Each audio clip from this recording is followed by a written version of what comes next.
Everybody, welcome to a very special edition of the Wrestling Heroes and Insiders podcast, aka The Whip Show.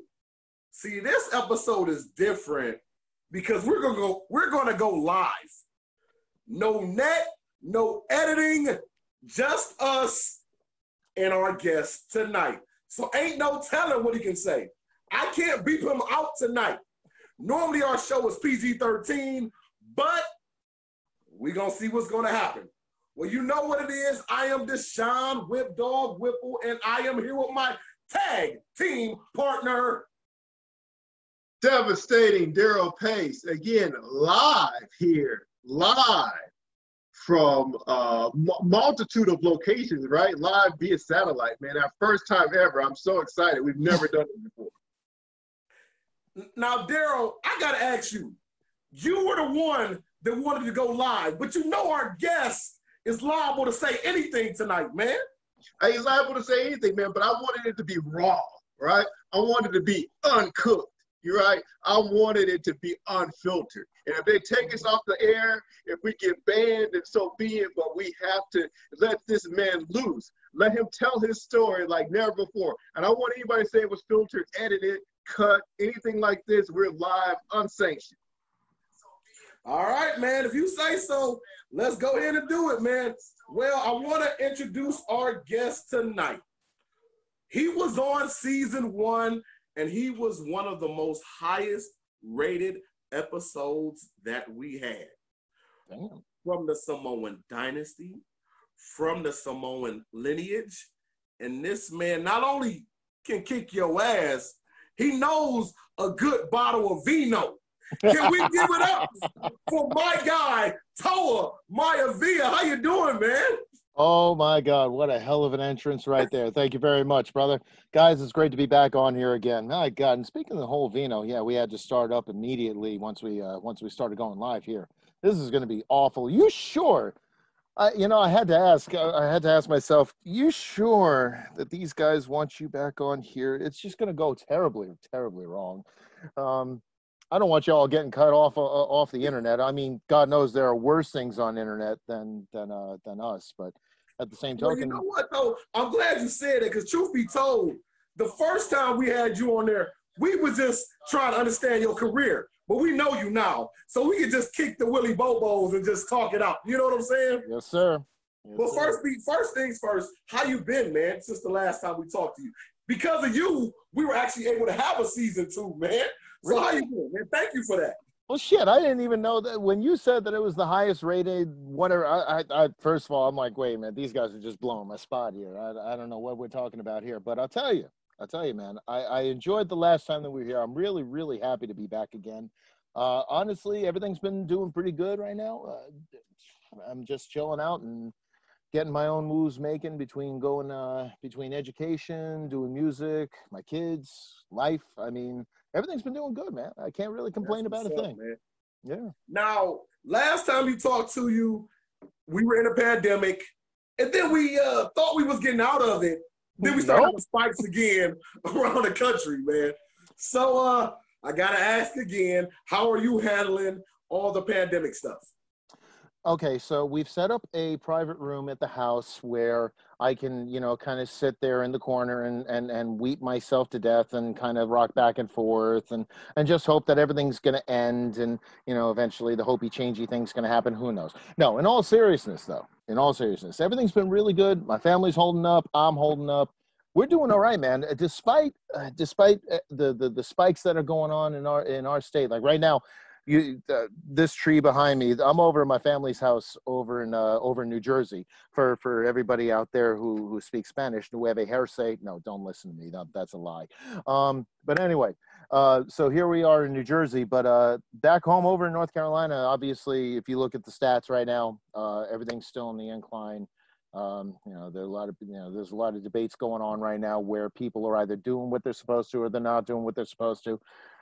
Either way, I know me and my family have been doing everything that we can to protect ourselves, to do what we can. And, whatever ends up happening from now, hopefully all we can do is hope and pray that things will end up mellowing out, that the rise in COVID cases and the situation with the pandemic will end up easing down sooner than later. That's all we can hope for. For sure. Now, one thing we didn't get to talk about when we had you on last season, you didn't tell us you were part of a very popular movie with your IMDb credits that you have. Would you like to talk about that movie that you were a part of, sir? So I was very, very fortunate to be a part of the movie The Wrestler, which was directed by Darren Aronofsky. He enlisted my Uncle Afa as the trainer for the movie. Originally, fun facts for you. Originally, Nicolas Cage was signed to be the wrestler. He was signed for Mickey Rourke's part. He was the original guy for the movie, and that didn't end up panning out for whatever reason. I guess that just is what it is. But then the next person that stepped up was Mickey Rourke, and I'll tell you, man, it was a pleasure to work with Darren and with Mickey and just being able to be a part of that huge scene, being a part of a nominated movie and an award-winning movie like that. It was a great experience. It really was. And it's funny, sometimes I completely forget about certain things, and it's just one of those things. Maybe it was this, maybe it had to do with this, who knows. But funny enough, if you look at the credits too, like IMDb has me listed for the movie. If you look in the credits of the movie, though, they screwed up the name not once but twice. So I think it was like I don't know. They misspelled the name, all this other nonsense. So I don't even bother with it. It's like, yeah, okay, that dude that says yeah, that's me. That's it. Well, I want to touch base on that, but right quick, I want to shout out Mike Val. They just said, hey, Mike. Tony, I know you in town. I need to see you, bro. So, listen, Mike, I don't come cheap, so you remember this, okay? Actually, no. Mike Val and his wife and everybody with Mike, my buddy Scott Riley, all of them, Scotty, Dana, everybody in my Jersey crew, because I just have to say it that way because there are multitudes, which I'm here in New Jersey right now, and I'm going to be trying to catch up with everybody because it's been a minute here. But to Mike Val specifically, Mike, I still owe you a power bomb, sir. Woo! You better talk your ish, man. I talk shit all day long. That's what I do. Obviously, a lot of wrestlers are transitioning to doing movies and things of that nature. But absolutely. As wrestlers, we're used to what? One take, go live, yep. That's it. Yep. That's it. When you transition to the movie and you heard the concept of hurry up and wait, mm-hmm. or good time, good scene, let's do it again. Yep. Were you able to handle that? Because Stone Cold said, even though he's done movies, he really don't like it. Because he doesn't like the repetitiveness of the shots and everything. How did you like that, man? Well, and I mean, look, I had minor part in it. I wasn't like Smooth Tommy Suede had a major part in it. Tommy Farah, if you look him up, if you look up any of the guys that were there that actually had FaceTime with Mickey during those multiple scenes, those are the guys that you really need to talk to about that, because personally, my opinion on is if again, as you put it before, wrestlers, one take, that's it. We're not screwing around. That you only have one shot to pop everything out. So coming from the music end and the way that I do on music, and the way that I do with writing, and the band that I work with does their thing, that first take is where you put all your heart into everything. That's where everything comes out immediately. The more you do it, the less feeling, the less emotion you get doing it. So after a while, it's like, okay, take 20. It's like, now you just run through the motions, I I've been there before, and I understand. And yeah. I will say this: if they have good craft services, which is the catering, it helps. Because if they don't, man. Look, all I'm saying is if you ain't getting fed well, you're not going to act well. If you ain't going to act well, that makes or breaks the difference of either, getting an award or, just becoming, just going out immediately on DVD, We got word here from Mike Val that he's sitting next to Scott. No! Ah! Okay, so, Scotty. Here's another one. Hold on a second. Scotty, come here. Hold on. Let's pull this up real quick. Scotty, I'm going to invade your home, and you're never going to know when it happens. But when it does, you're going to be there. And when that happens, another rock bottom for you, buddy. Woo! You heard it. Well, Toa, one thing I want to touch base on, too, that we slightly touched base on the last time, but I want to go a little deeper into it. Your music. Right now, obviously, like I spoke on earlier, normally I would have a drink with me, but I might have drank a little bit before the show, so I'm about $150 down. So I ain't drinking right now. I'm just talking. But shame on you. You need to have a sipper. Shame on you. I was with my buddy, and we were talking about music in general, and he was saying right now with this pandemic, when you can't really have shows, I mean, you can have the outdoor shows, but even that's kind of sure. The internet is the only thing that's going to save people to push forward. Absolutely. What do you think about that as it relates to your music, man? So this pandemic has really screwed up, and I feel for a lot of guys and girls that are trying to pick up the pieces during this situation, because a lot of them are trying to get the music out there, which the internet, a wonderful, wonderful tool if you use it properly. However, on the flip side of that, heavily saturated with all different types of music, all different types of acts. And now everybody's turning toward the internet to create a pseudo live act situation. I was just recently involved with a group called Public Music Television, PMT. Great bunch of folks over in North Carolina, main base out in Raleigh. They were trying really, really desperately to really give live entertainment to people in North Carolina based on all of the local bands and the acts that were out there. And they were trying so hard to really put something together. I was very supportive of them, still am. And they really tried their best. And unfortunately, there's just, between heavy saturations of the internet with every single musical talent of all different genres that you could think of, trying to do the exact same thing, to not really getting a chance to bridge out their work, despite, areas that are trying to open up more and allowing public places to be able to display musical talent again, and to be able, bars, restaurants, things like that. It's a very tough situation. My heart goes out to all of them, because my band, my music, the groups that I work with, we're trying to work out and navigate those situations too, man.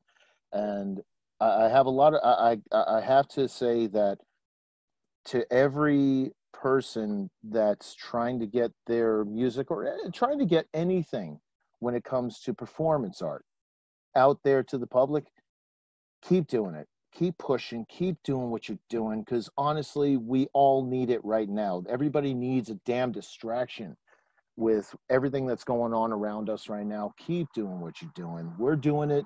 You guys, every one of you needs to do it. All right. And all I could do is that if there's any way that me, my band, my bands, my groups, the people that I'm involved with, if we can ever help in any way, shape, or form, get in contact with me. I'm on Facebook, I'm on Instagram, I'm on Twitter.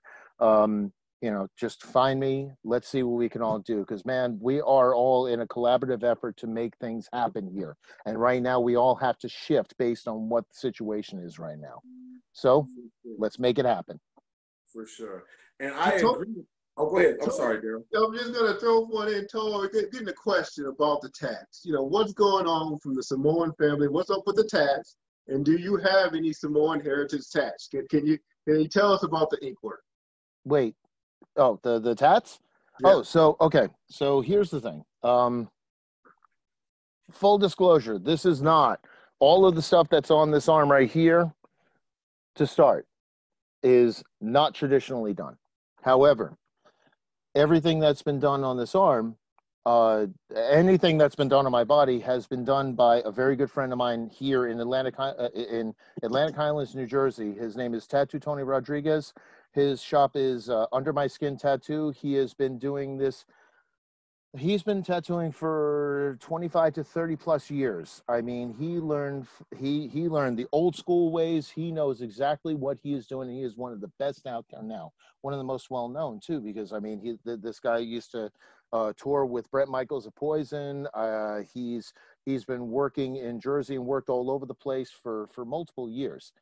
He's the only guy that I allow to put anything on me.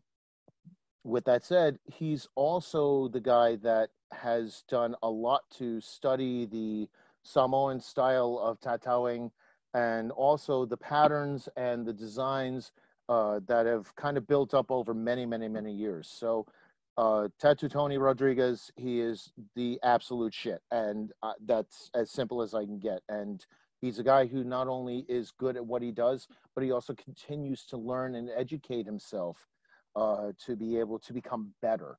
And I mean, you would think after 30 years or so in the business that would be it. That would be the end all be all. But this guy, he continues to learn. He continues to experience to be able to make his craft and his art better and teaches other people how to do the same. He's tough, but he is a great guy. He is an absolutely great guy. So pertaining to the ink going on my arm and anything else that I have on my body, which is just the arm, the back, that's where I get my ink from, and that's where everything has been inspired from. Nice. So your dad, the high chief, right, was known for the full waist and legs. Yeah, the short pants. Yeah. The short. Tell us a little bit about what is the heritage tattooing? Like what is that? What's it about? Like what's the story behind that and the family, right? Because many members of the family have different crests and things going on. The tattoo, especially in his case, was meant for him. The design, the placement, everything in his tattoo was his story based on his on the tattoo artist's interpretation of who he was. And that's how it usually is. That's the it's funny because I just recently well, not just recently, over multiple years, I've been speaking to the nephew of the person that did my father's tattoo, and we've been talking about ways to doing the same on me because this is a birthright because his tattoo represents his position in the Samoan culture as High Paramount Chief. And because of that, and because this is inherent to my bloodline and my family, I'm also I also have right to do this. The pattern and the placement are all a story on how a person on who the person is that wears it. His representative tattoo was of his High Paramount Chief status in Samoa. So it's an amazing honor, and it takes a lot. It's it's for him. It took his tattoo took 3 days in comparison to what should normally take several weeks to do. He almost died of blood poisoning because of it. He ended up getting it, and I know I'm kind of shooting from one at point A, point B, point Z, but all of these things are just kind of tying in little by little because of what the stories that were told to me by my uncle, by colleagues of my father, people that knew him the best. He had a chance to be able to wrestle in Samoa, he was able to get his tatau because the people wanted to make him a high paramount chief. He said, well, you have 3 days. Okay. So 3 days. He sat there with animal bone combs and just tapping away. He almost died of blood poisoning because of it. But he survived. He did well. And because he was able to get the full suit, he was indoctrinated as High Paramount Chief of his people. And it was an amazing story. He was, because of it, he was considered the Iron Man of Samoa. And that's why he is as highly revered as he is. That's what's up. And yo, just got Chris Willett. Shout out to you, Chris. He just jumped in. He said, High Chief, you're referring to Peter Maivia. And absolutely, yes, he is referring to the High Chief, Peter Maivia. But that brings my next question. For people that don't understand, the High Chief family moniker and everything, what exactly is the High Chief? People that don't know what that means. So being the High Paramount Chief of Samoa means that you are the man that speaks for all the tribes in Samoa. You're the one you are the figurehead. He was a member of the United Nations. He was a head figure of his people to be able to speak for his people. He presided over meetings to be able to speak with families, their concerns, their worries, their dissensions, whatever that they needed for their people, for their families, and for their respect. He was there to represent them. It is truly the highest honor that you can get, which unfortunately, as I hear from some of my Samoan family now, the titles of Matai now, in comparison to some of the ones back in the past when my father, was able to be a high paramount chief, the title has kind of gotten watered down, and it's a shame because I feel that my people need stronger representation. I do hope that my nephew Dwayne, who I know is trying to push for better leadership now and better representation, not even so much leadership, but better representation. People like him, people like Roman Reigns, people like, people of our culture, I think they're trying to get representation at this point so that way they're seen more, they're heard more, not just on a level where it remains in Samoa, but also, worldwide. We're looking at many of our people here that are in the States that are very unrepresented. And I hope that for the efforts in my nephews, my cousins, myself, I hope we're all doing everything that we can to make sure that we represent our people. And that's all we can hope for. I'm glad you touched on that, man, because we were blessed to have, for our season finale, the Samoan Storm, Alpha Noi Jr. on the show, and he was amazing. And by the way, he validated my Hogan story about Alpha. He said it was true. He said Alpha. He said his dad did it to him too. He was kayfabe police officer, and I said, he said the Hogan story is totally true. If y'all didn't hear it, make sure you go back. Yep. Yeah, seriously, that was a good episode too, by the way. Yeah, y'all need to check that out. Thank you, man. And if you got questions, make sure you throw them in the comments. But one thing we talked to him about was, I asked him directly, I'm going to ask you as well. In wrestling, especially in the 70s and 80s, and even into the 90s, stereotypes. Yeah. With brothers, we had to do the cocoa butt. You know what I'm saying? Or Samoans didn't wear shoes. And I asked him directly, were you guys offended by some of the stereotypes? Or did you look at it as, it's us, we're showing our life? So how do you feel? Were you offended by some of the wrestling things, that tropes and stereotypes that were going on, or it didn't bother you? No, it's too look, it's too easy for people to get offended about things. It's we okay, so to get to let me put it to you this way. It took a long time, and to kind of recap back from the interview I had with you guys in season one.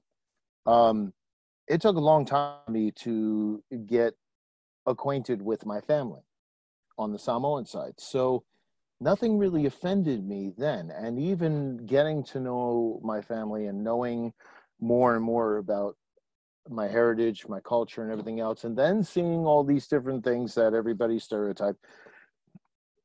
I got to tell you, I'm still not offended by any of it. Look, people who anybody who's a wrestler has to have a thick skin in the first place. All right. There is shit that everybody has to deal with, and just say, you know what? Okay, people are people. People do what they do. They are who they are. They come from where they come from. Okay.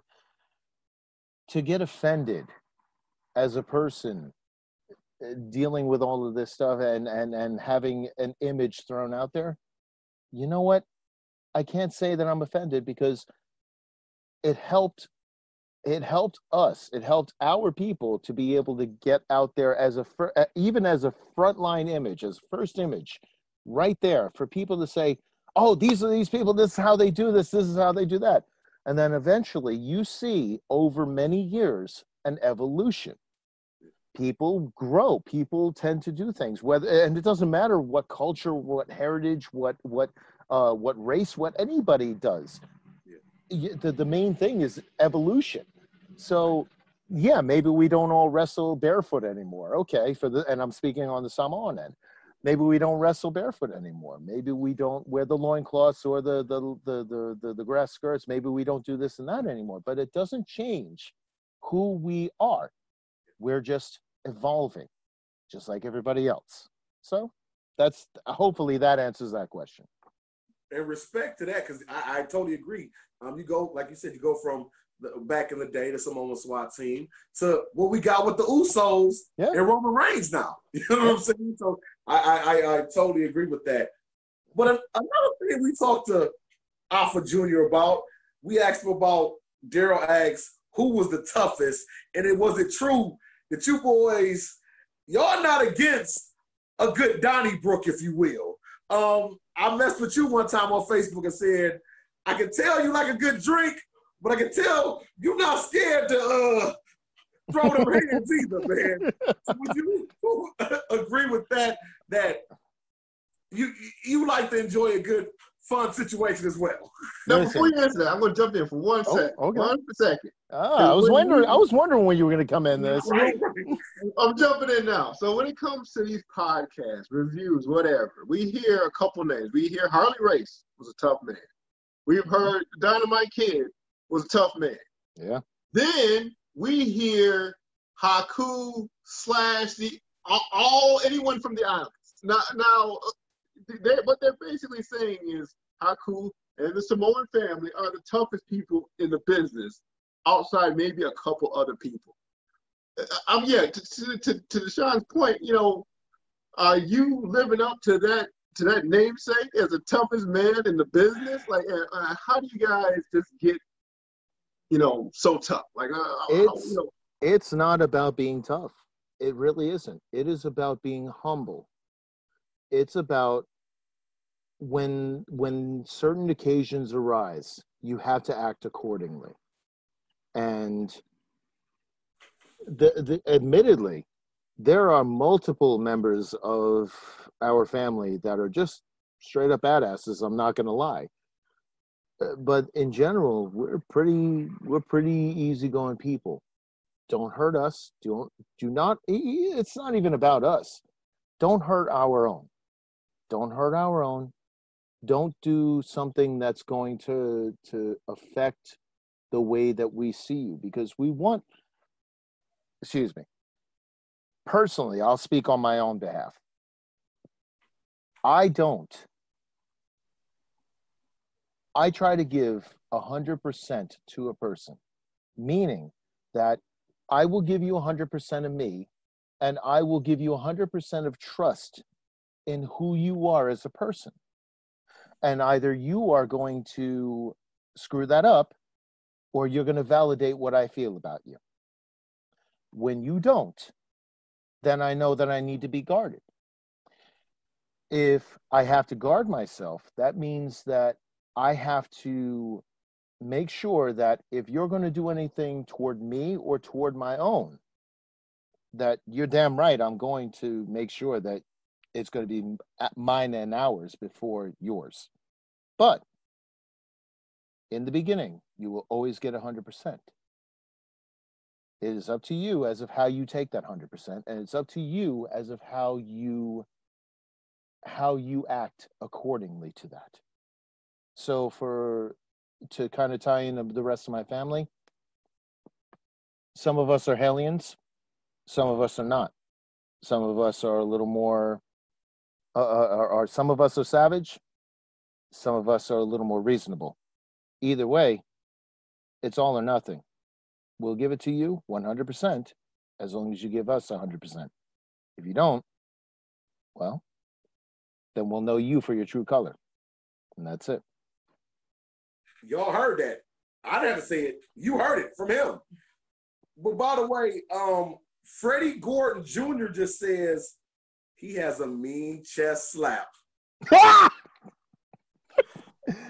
So, I knew this was going to come up tonight. Okay. So, Freddie, I'm going to say this one more time. I warned you. You didn't listen. I understand alcohol might have been involved. But I warned you. I warned you multiple times. And I love you. You're a great guy.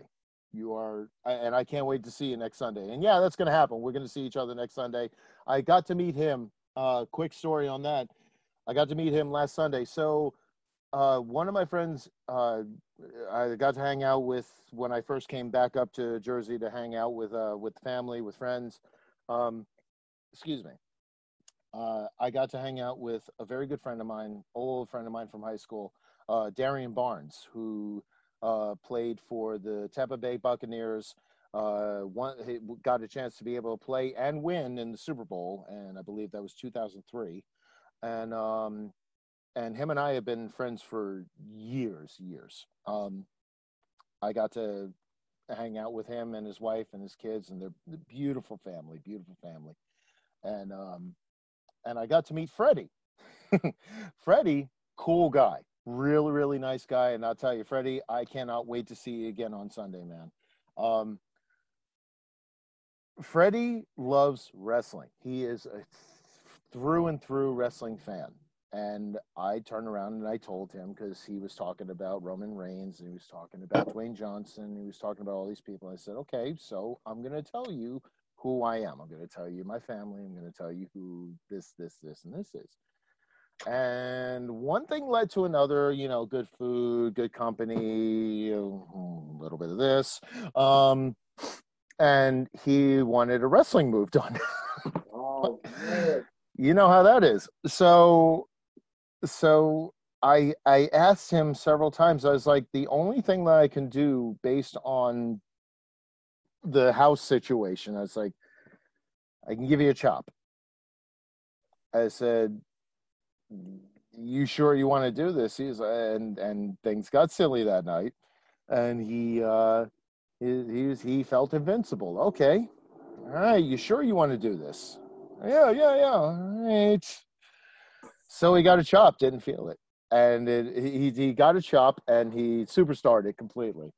Wow. And then superstarted so much to the point where he wanted to act like The Rock and start yelling, "If you smell..." Wait, hold on.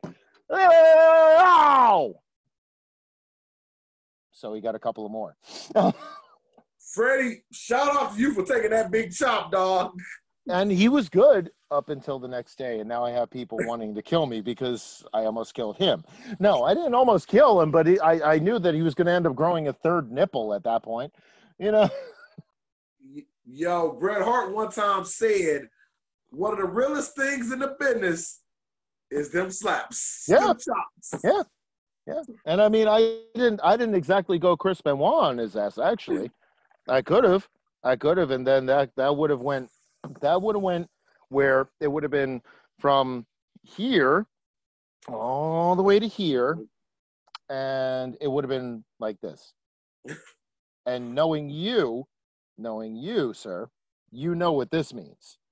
There's a difference between certain things in the way you do things. That's all I'm going to say. We got a question out here. There's questions about the women, right? Whether in the wrestling business or rather in the music business. Crazy women stories. Any crazy women stories? The women go crazy for you. What's the story with the females? Really? I wish I had one. I don't. I really don't. When I was wrestling, I didn't have anything like that. And in music, you don't even, for me at least, when it comes to music, I don't have anything like that. It's just, we sing, we perform. We don't, for me, okay, there are a lot of people, and I can only speak for myself.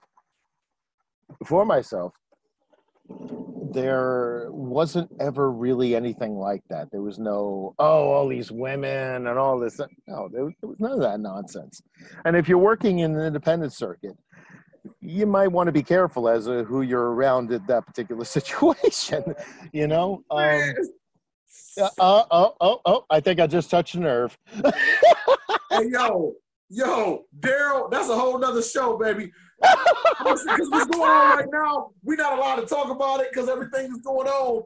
But there are too many people online right now, damn it.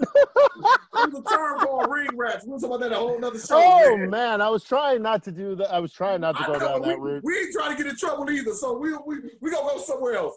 What trouble? Wait, what's this weird shit? Hold on. You actually have another question on the table. Okay. Chris, shout out to Chris. He says, I'm sure Toe has gotten this a lot, but what is it like being a member of such a highly respected wrestling family and the son of a high chief? So it's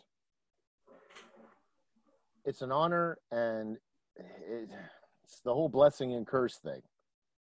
So being the member of this big family is a wonderful thing. It's amazing because you at some point you're a part of something bigger than yourself, which is what everybody in general wants to be a part of. They want to be involved in something greater than themselves. It's hard to kind of talk about it because,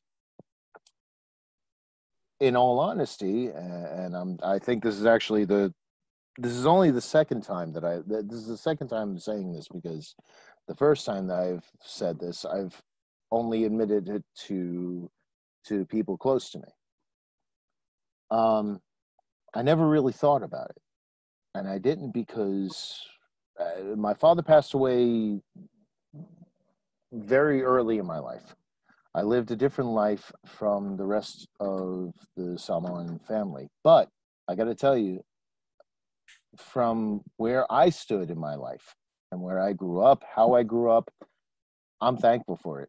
It was something that molded me to the man that I am now, and I hope that's worth something. I really do. I'm honored in the fact that I have a name that represents a level of greatness. But I never really thought heavily to a point where I'm like, oh, I'm part of this, I'm part of that. Some people might, but I don't. It's not something that's detrimental to me. Hopefully that answers that. For sure. We got a question I just got inbox this is from the legendary T Brown, a long-term fan of ours. If you could work a match with any long retired or former wrestler, someone around like in the early 80s, who would you choose? Damn, that's a tough one. That is a tough one. But I'll tell you, I've had thoughts of this, and I mean, if I were to do anything on a gimmick level, I would I would wrestle on a gimmick level. I would want to exact revenge on Bob Backlund because that man, and I have a lot of respect for him because I got to meet him. He is a very soft spoken, very very nice individual, and I know him and my father had notorious past, and he is a really really really great guy. Don't take anything that I'm saying right now against his character or against who he is. But it would be a hell of a gimmick to have the son of the man that he beat for that he ended up bloodying and beating for that championship belt. I also have had multiple thoughts. Well,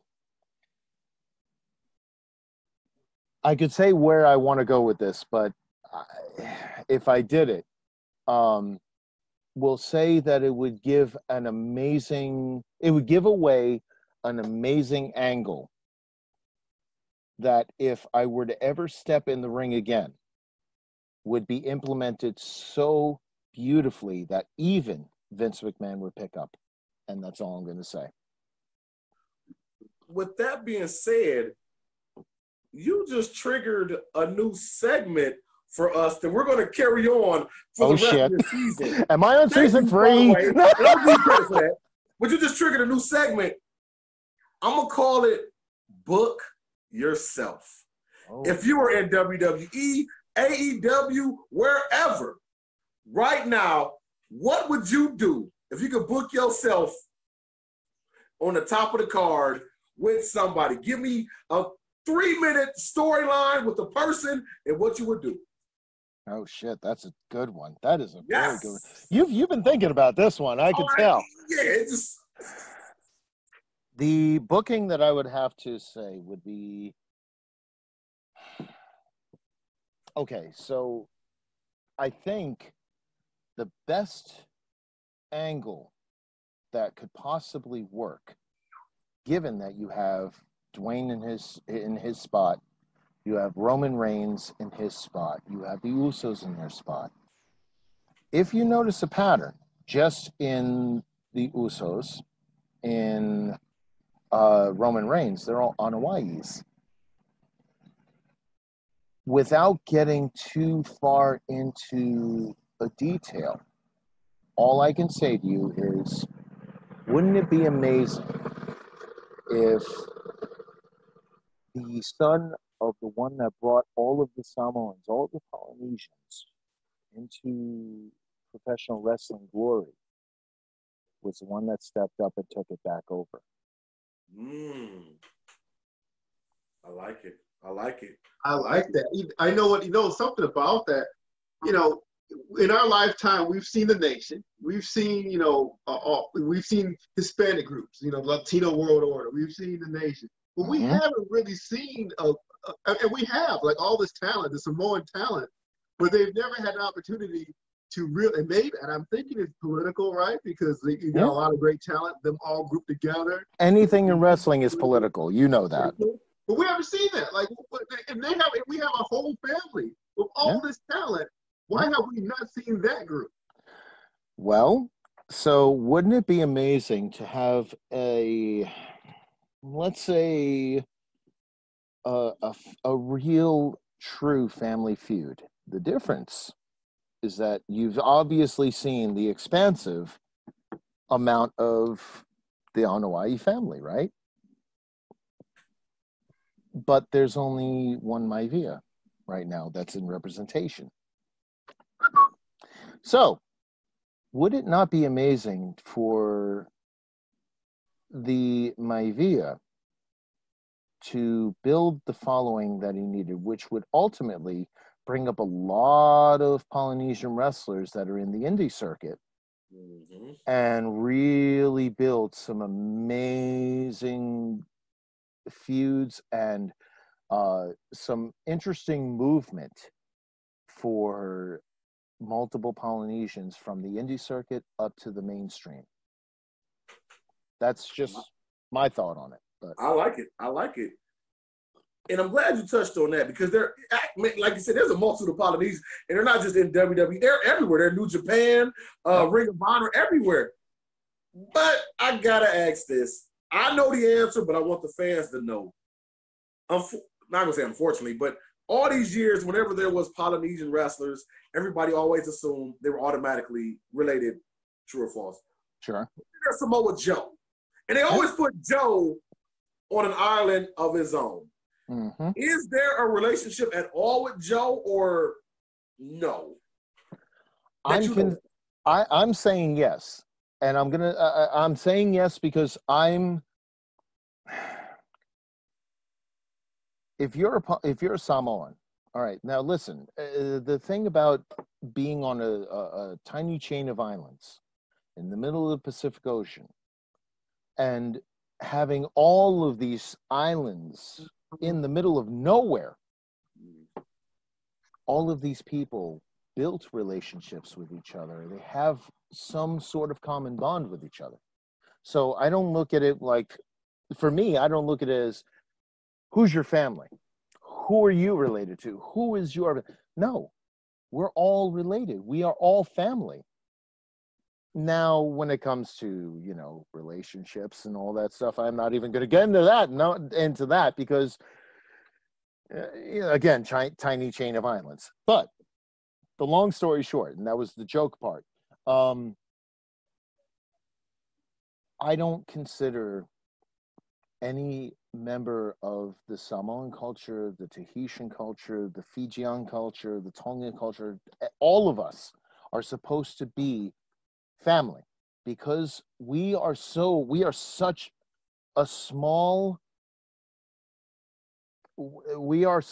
territory, and we have so many things in common that there's no reason why we shouldn't say we are family. Yeah. If that makes sense. So to Samoa Joe, we're family. But he already knows that. You heard that. If you ever watch this, you know what it is. Now, before, because it's crazy how the time just flows and you don't even realize it. But before we get out of here, I want to ask you about something that we've been talking about, and it's a little bit serious. Sure. We did a whole episode about it. You're probably familiar with the whole speaking out thing. And obviously it's going on with the ladies talking about inappropriate behavior towards them. But also, we talked to Duke the Dumpster Josie last episode, and we talked about even ribbing and things like that have changed. Yeah. So what do you think about just in general, how the business has changed from what we can do even in 2010 compared to now and how it's looked at? You know what I mean? So, full disclosure, I have not been watching wrestling since I left. Not necessarily on purpose. It wasn't because of a spite thing. It wasn't because I felt jaded or anything like that. I don't know why I fell out from it. But I know from when I wrestled all the way back to when I was a fan of it. I think my own opinion is that everybody has a chance to be able to prove themselves equally. Whether you're a man or whether you're a woman, that should not matter. A person who carries themselves as a human being, who is trying to do what they are doing to better themselves and to be able to create something that this industry needs, is more important than putting yourself out there as meat. In the movement of Me Too and the mistreatment of women in general, it's disheartening, because I got to tell you, I've known many a woman in my life, from the woman who raised me all the way to the woman that I'm with now, and and many women that I have seen over the course of my life. This doesn't just apply to wrestling. This applies in whole, in general. Women are very strong. Women can be equal in many, many ways to men. My question here is, how do you, and it's not just for this question isn't just a woman question, but it's also a man question, because men can be whores too. Let's be honest. Men can be whores to the trade. How do you put yourself out there? What are your boundaries? How do you work toward being recognized as someone that someone needs to take seriously, man and woman? How do you put yourself out there that people are going to look at and not only see that you're putting yourself out there with integrity and with honor? How do you put yourself out there and succeed by keeping your values? To keep your values and to keep who you are as a person is tough, especially in that industry. But ultimately, you have to decide how you're going to see yourself in, say, 5, 10 years, 20 years. Do you want the beginning of your career in such a huge industry to be muddled and marred with controversy? Or do you want to keep true in your values, in your standpoints? Will it agree with the corporation? Will it not? That's a huge thing. And unfortunately, women have a very tough time in a situation involving such a huge corporation and in such in the business.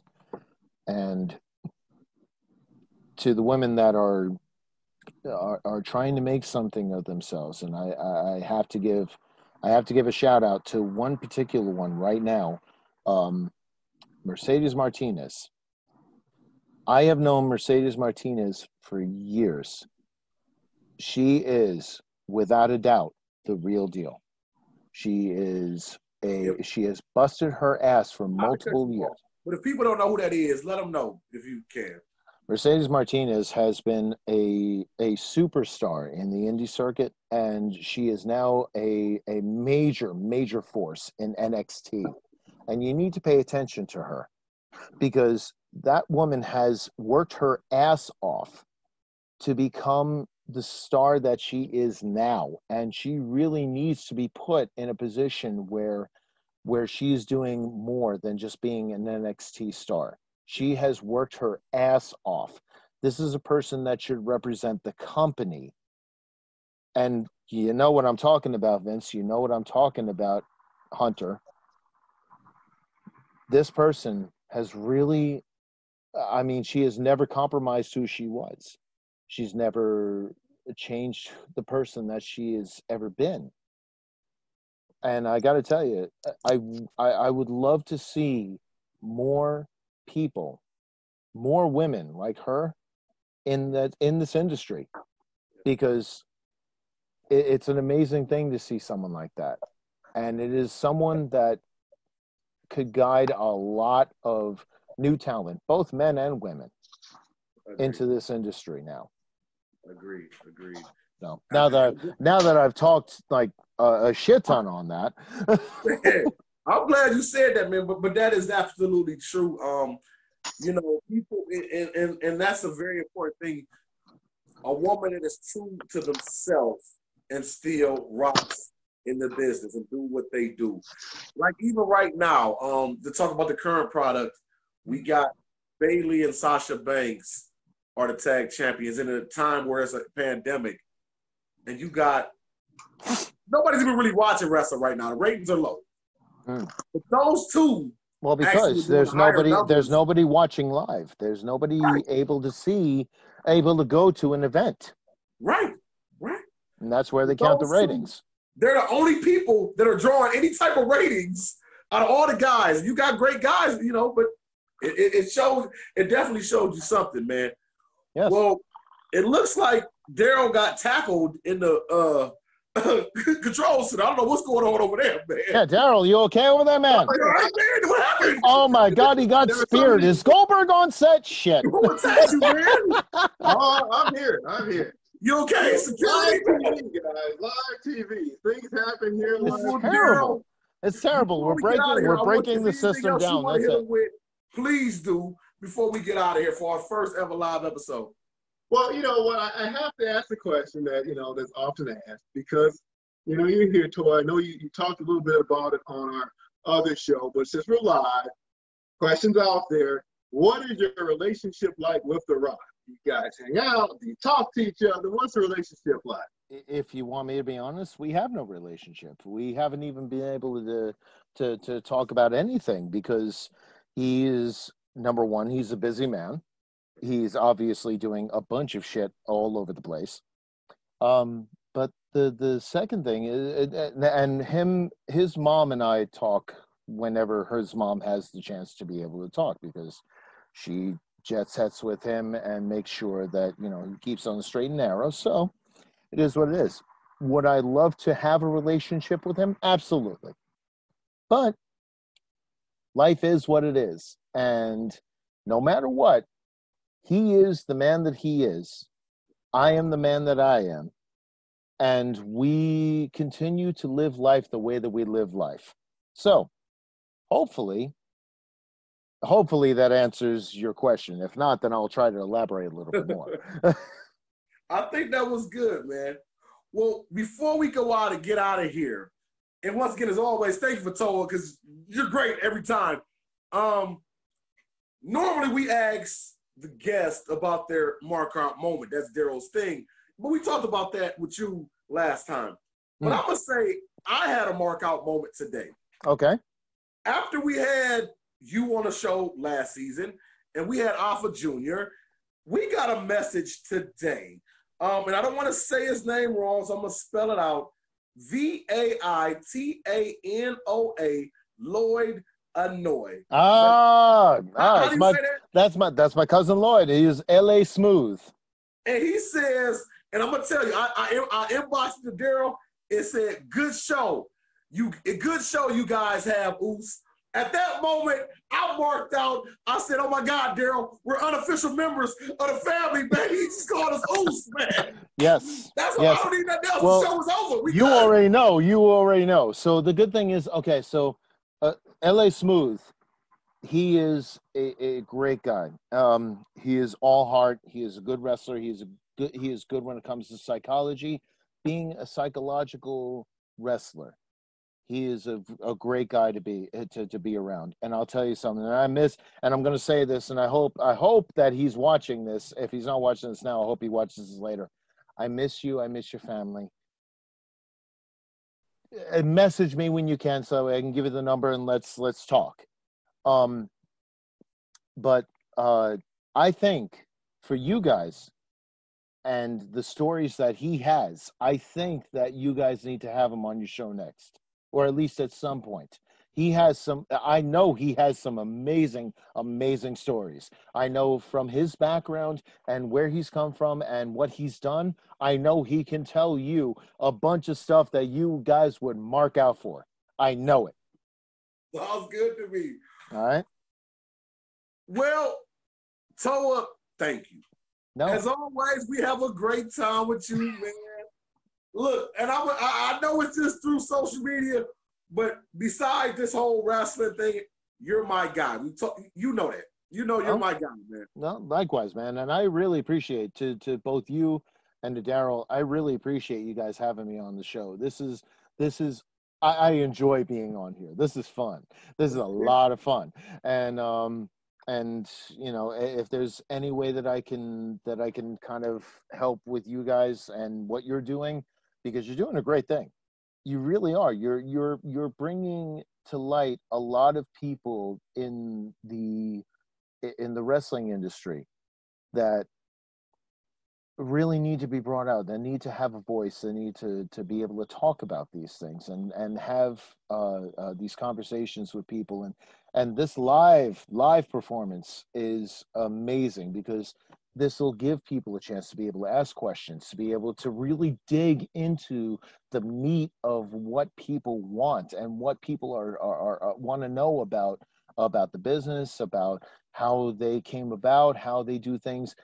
This is really, I hope that you guys keep doing what you're doing right now. This particular podcast format now, this particular thing is important. You guys need to do this. Keep doing it, because people need to be able to ask questions, and they need to be able to do this in a way where you guys will shine lights on people like myself, people like anybody that comes on your show, and also for you guys, so that you guys can keep doing what you do best. And it's always an honor to be on you guys. Thank you very much. Thank you very much. We really do appreciate that, man. And Toa, once we close out, don't leave, because we got to talk to you for a second. But fine. You know what it is. But before we go, we got to do what we do. We ring the bell. You know what it is. You got 60 seconds. You can talk about what you got coming up. You can inspire people, whatever you do. Toa Maivia, go ahead and ring the bell. Ding, ding. All right, Apollo Creed, here's what we're doing. So we've got MTM. Why did I have to see your ass? No. Oh, my God. I'm sorry. Hey. That was funny. That was funny as shit. All right, so edit that out, Daryl. All right, nope. There's no editing here, son bitch. Yeah. So anyway, real quick, Making the Music is turning around and doing their thing. We're posting up a bunch of music over on our Facebook page. We're going to start posting stuff on YouTube very shortly, and we're about ready to start rocking out with a brand new EP. We have about several songs that are coming up. We're also, I'm also working with a beautiful group, Sold Out, which we're about ready to have our first meeting together in about 2 weeks. We're about ready to rock it out and start pulling out some amazing music over there. PMT, thank you very much. Public Music Television. I want those guys need heavy exposure there, and we all need to support them, because I'll tell you what, they're trying to do an amazing thing for the people over in North Carolina when it comes to music and when it comes to live performance. So let's see, to the Hawaii family, to my entire family, in every region of the Reign of Fire. I hope that I'm a good representation for you guys. And if I'm not, I know you'll let me know. And to you guys, I got to say thank you. Thank you very much for having me and letting me be a part of what you're doing. I truly do appreciate it. And hopefully I could do it again. And here to season 3 when that comes. Most definitely. Well, Daryl, we went live, man. Man, live. Like I said, live, uncooked, raw. Man, it was a great show. Man, Toa did his thing here. He wasn't nervous about being live. He let loose. And I think we got an invitation to some pig roast too, right? Yes. If we're in, we want the pig roast. Don't deny it. Don't deny it, man. You better get over there and get some pig. Let's get some pig. I'm there. Well, as always, guys, thank you for checking us out at the Wrestling Heroes and Insiders podcast, a.k.a. The Whip Show. You know what to do. You can check us out. Well, this episode was live on Wednesdays, and we're going to start doing more live episodes, so don't worry. But you can check it out also on Fridays on anchor.fm/The Whip Show, Spotify, iTunes, Google Play, or wherever you listen to your podcasts at. Check us out on YouTube, The Whip Show Podcast. Follow us on Instagram at The Whip Show Podcast. And if you have any guests you would like on the show, you know what to do. Email us, whipshowpodcast@gmail.com. And Toa has his hand up like he's in fifth I'm grade. sorry. So what's up? I'm sorry. I'm trying not to be disrespectful. I'm so sorry. What's happening? Listen, I'm about ready to start up my own podcast too. It's still in the works, but as soon as everything gets put together, I'm gonna start spreading out to you guys and start spreading out to Facebook, Instagram, Twitter, as many people as I can. It's gonna have a very eclectic bunch of people. Sorry, I just don't know why it just clicked now. I'm sorry, but shit, it might be this. I mean, Daryl, if he gonna have a podcast, I mean, it's not like he doesn't know two wrestling guys that would love to be on his show. I'm just saying. Right on. All right, man. Make sure you definitely, Toa, when you get that started, let us know so we can go ahead and push that on our end too. Because, you know, support, baby. You already know what it is, man. Thank you, brother. Well, you know what it is, guys. I am Deshaun Whip Dog Whipple, and I'm here with my partner, Devastating Daryl Pace.